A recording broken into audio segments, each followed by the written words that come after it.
Hear your favorite NFL legends sharing their stories and insights every week right here on Thursday Night Tailgate with Chris Mascaro and Bob Lazari. Take it away, guys. There's no way out. And now joining us on the Kaiven Foods guest line is Gift Egbelu. And let me give you some background on Gift. He is from State College, Pennsylvania, but grew up in Ames, Iowa, and Baton Rouge, Louisiana. Graduated from the University of South Florida. He's been all over the rugby landscape, playing for the Baton Rouge Rugby Club and the Louisiana All-Stars. 2010, he was named the most improved player for Baton Rouge Rugby. He was a tournament MVP for Battleship Rugby 15s in their tournament. Our good friend from down under in New Zealand, Kyle Willoughby, said to me, "You've got to get this guy on this show. He's fantastic." And when Kyle tells you something like that, you go do it. And we are honored that Gift is with us tonight here on Thursday Night Tailgate. Hey, Gift, Chris, and Bob, thanks for coming on the show. Thanks for coming. Hey, guys, thank you for having me on. I really do appreciate it. So, Gift, let's start out. Take us back to the beginning of rugby for you. When did you first get exposed to the game, and when did you think this could be a sport I could be really good at? Well, it's funny. It kind of started out from a football thing. So I started playing football back in the early 2000s, and when anybody who really starts getting into it, they start researching it hard, and this was when the NFL.com was just at the early stages. So I'd heard about rugby from that football had derived from that. Fast forwarded over to when I was at USF, one of my dorm mates actually played rugby, and he had invited me out to come play. But at the time, I thought rugby was like one of those archaic sports that, you kind of play for fun. It's kind of out there, but, it's not really anything serious. It's just one of those people just want to keep up with tradition sometimes. So I tried for them, but at the time I was just more football-centric at that moment. And then I graduated from college, moved back to Baton Rouge to try and set up post-college life. And I caught what is the USA 7 on TV. It was on NBC.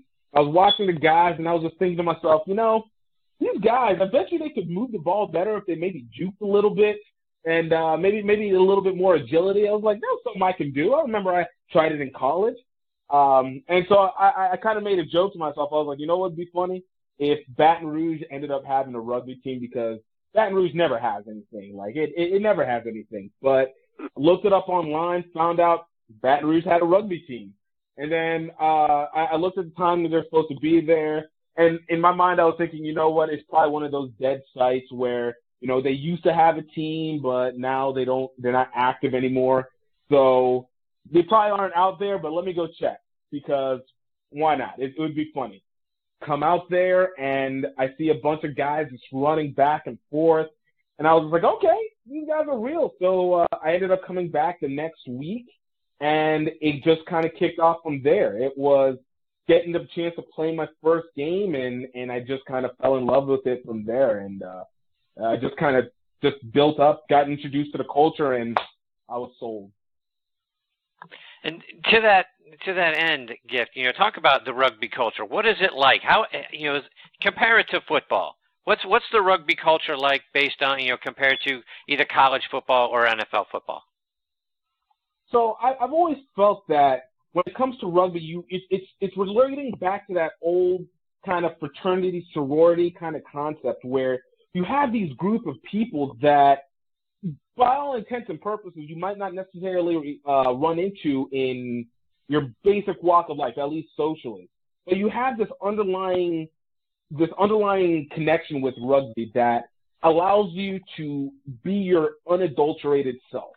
And it asks you to be your unadulterated self, which is something that I think is taken for granted. And I don't think it's necessarily as evident when it comes to football culture, just because, when it comes to football culture, it's if you play, you work for the guys in your locker room. Everybody else is the enemy until proven, otherwise. But they're your enemy, and then it's go in and kill them. And, when it comes to rugby, it's still the same enemy. That's your opponent, but it's more like it's your family member. And it's like, look, I can't let my family member get the best of me. But whenever this is all said and done, we're about to hang out, we're about to have some crazy fun, and we're going to be networking, whether we intend to or not. It's just connects it. And then you add to that, then you find out that this is not just a local or a regional or even a national concept. This thing is a world concept. This is a global idea. So you go overseas and you find out that, oh, you play rugby? I play rugby too. What do you play at? Oh, I play at XYZ position.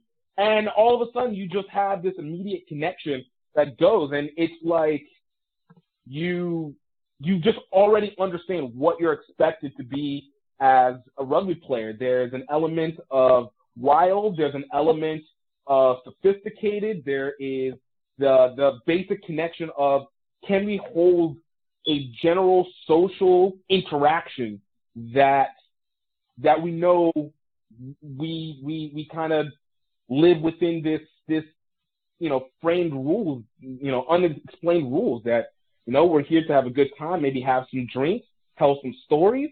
And if you need anything from me, as long as you're not, a completely horrible person, I got you. And it's really appealing. It's really appealing. It really grabs you in. And like I said, it was part of the reason that it caught me, because playing on the field is definitely one thing, but knowing that you have friends that you don't have to work terribly hard to make. It's very natural to be able to make it just because you guys both play rugby, and this goes for both men and women, which adds to the level significantly. Bob, questions for Gift?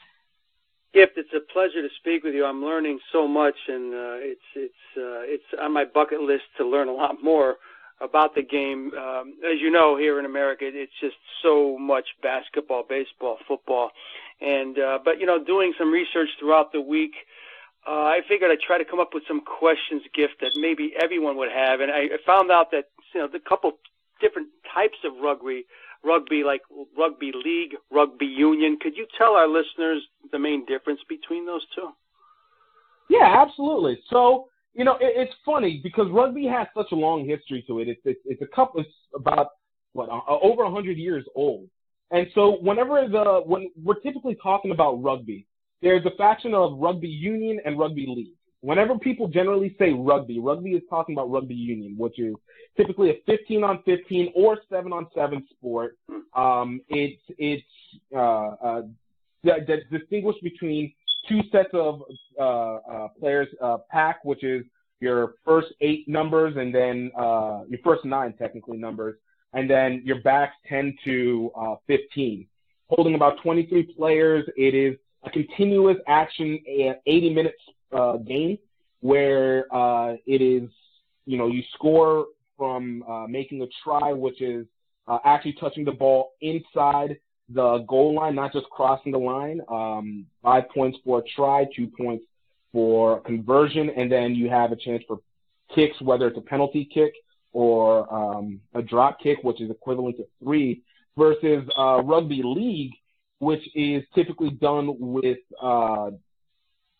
13 players and is a 4 down and turnover kind of game. So it's the general rule is still you pass, you try and tackle the player down, but instead of it being a game where you can contend for the ball whenever you're on the ground, it's you get tackled, the opponent has to back off, you have another opportunity, and you have essentially 4 opportunities to try and score down the field. So sometimes it can be considered a little bit easier digestible game than rugby union, but rugby union is by far the more popular one, and a lot of that is just based off of the history that's kind of split from when it originally was made out in Britain, and it was kind of the rich people wanted to maintain the sport of rugby as an amateur, unpaid concept, and those who were in the lower economic position who had to kind of work a little bit more blue collar, they were trying to get paid because, you couldn't afford to get hurt and miss work. So there's a little bit of a division among that. So the wealthier ones continued and created with rugby union as we know it now. And the little more blue collar ones ended up with rugby league. And so it's kind of just distinguished from there. A lot of it was also money wise, but that's kind of converged back together. So it's a really interesting history that goes along with it that kind of resonates with the rest of the culture even afterwards. It's fascinating, Gift, and it's got it really has the reputation of being a rough and tough sport. And every time I look at pictures or any film, Gift, these guys are not wearing pads. What am I missing, Gift? I mean, there has to be a lot of injuries. It's a very rough game. Give me some insight into why there's not much padding going on here. Well, this is a game where it is telling you about your pure self. Remember, like I was saying earlier, it's about being your unadulterated self.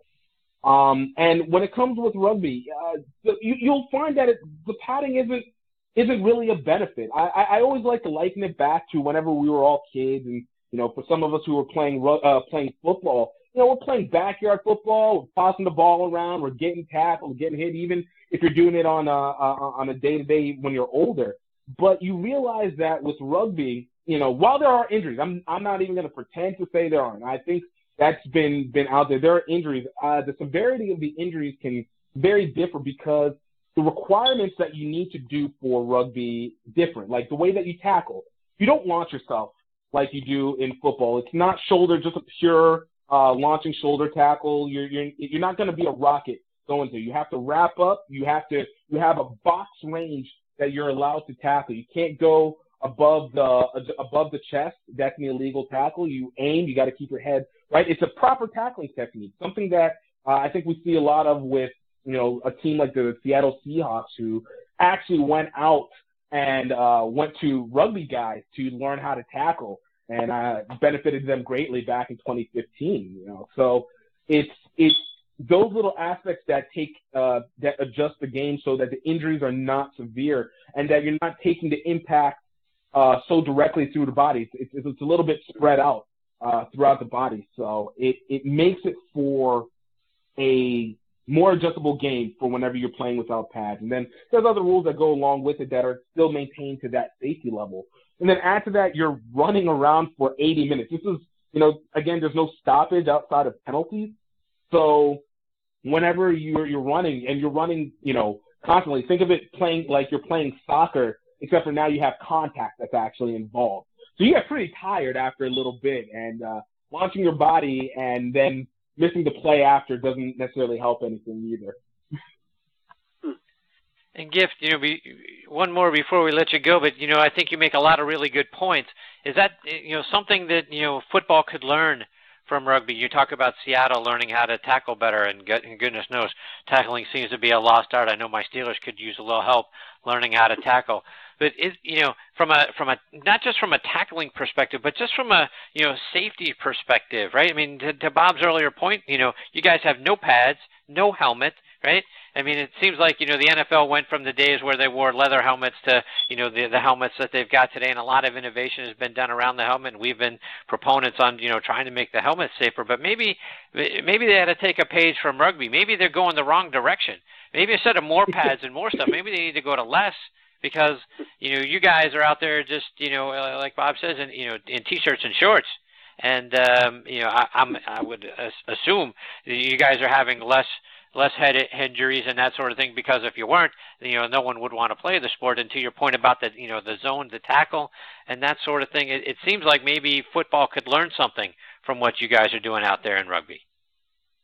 I think it's something that it's looked for because, we see it a lot within football that it is you use your helmet. It's a weapon. You're using whatever you have to be a weapon to be able to, take down your opponent. And that's just what you do. It's a human nature thing. So I think when it comes to that, I wouldn't necessarily say take it away from, necessarily football to become rugby, because I think, as we grow as a sport and, we're becoming more watchable, we're becoming more digestible, I think we begin to reborrow from each other. I mean, football is the natural cousin. I'm not even going to say it's the grandson, the grandchild of rugby, because I think rugby's kind of adjusted over the last few years and improved itself. But it's a natural cousin to it, and I think there's an element that goes with the helmet that football has. That being said, the idea of how you do adjust the way that you play the game will make it safer, and that's one thing that even rugby had to learn. Is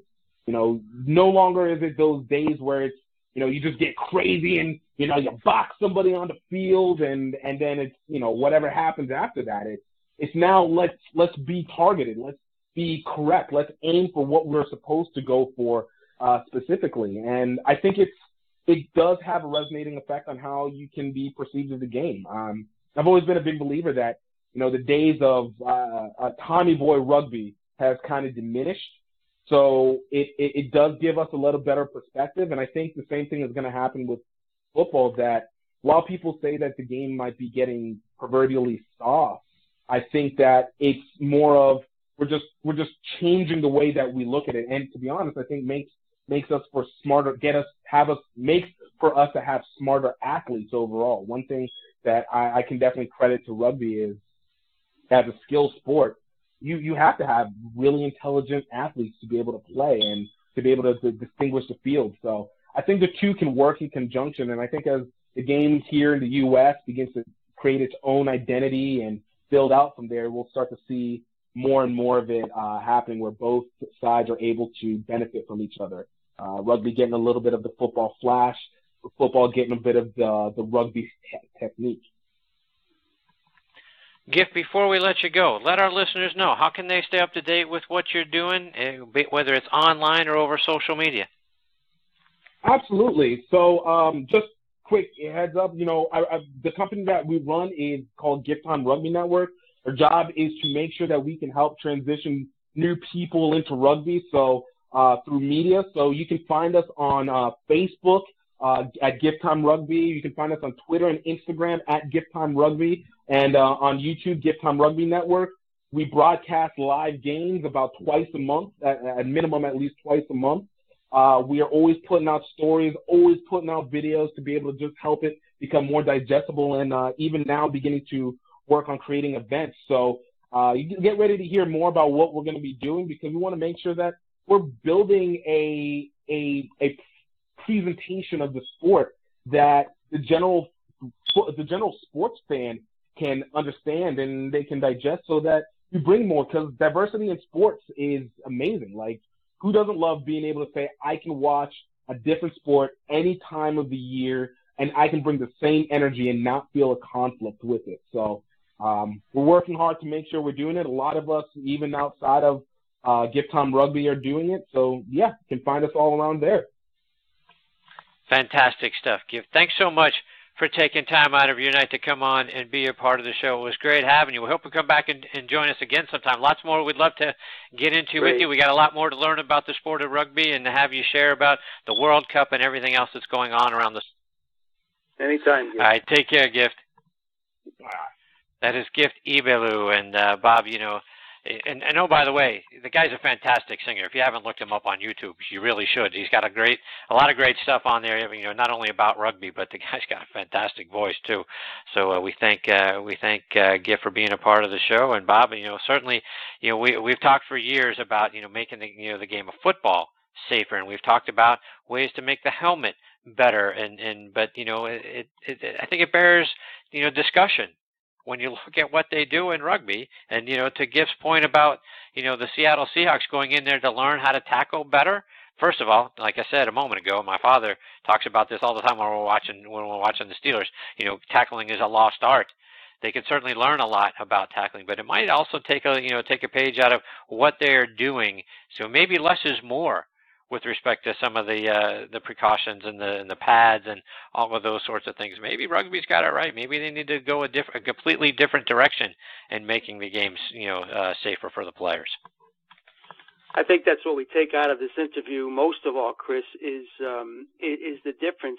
And you and I approaching it from an American football standpoint, we're so used to the pads and the helmets, Chris, and how the helmet, as much as we don't want to say it, it's used as a weapon, Chris, and it's part of the game, right, and hitting. And these guys in rugby are just interested in taking the other guy down. And it's almost a totally different approach, which takes a lot of you got to have a lot of smarts, as opposed to all these penalties we see and everything. You want to get that other guy down. And as you say, and people, and Greg Lloyd might back us up here, but guys don't wrap up anymore as far as taking guys down. It's all about hitting and violence, and a lot of that in the NFL right now. And so it's fascinating. It's very eye-opening to me about this sport, and we've just scratched the surface. We'll have to speak with him again. Yeah, absolutely. It was a great suggestion by our good friend Kyle Willoughby. Thanks again to Kyle for getting Gift to join us on the show. And Bob, to your point, tackling it is, I can't tell you how many times it drives me nuts to see a guy that just tries to lay a shoulder into a guy, right, to try to tackle him, and the guy bounces off and gains, more yards. Wrap him up, go low, right? When the Steelers were playing guys, like Howard, from Chicago, or Leonard Fournette, and with the Jags, guys trying to tackle around the shoulders. I mean, for crying out loud, these guys are big backs. Wrap them up around the waist, wrap them up around the legs, take them down low. Don't try to, lay a shoulder into them, or try to tackle them at his shoulder level. I mean, for crying out loud, you guys should know better than that. It makes me crazy when I see that sort of stuff, Bob. I agree. All right. When Bob and I come back, we'll be turning on our Thursday night tailgate spotlight on the positive, hear which guys are doing great things out in their communities. We'll do that on the other side of these words from our friends at the Salt Creek Golf Retreat.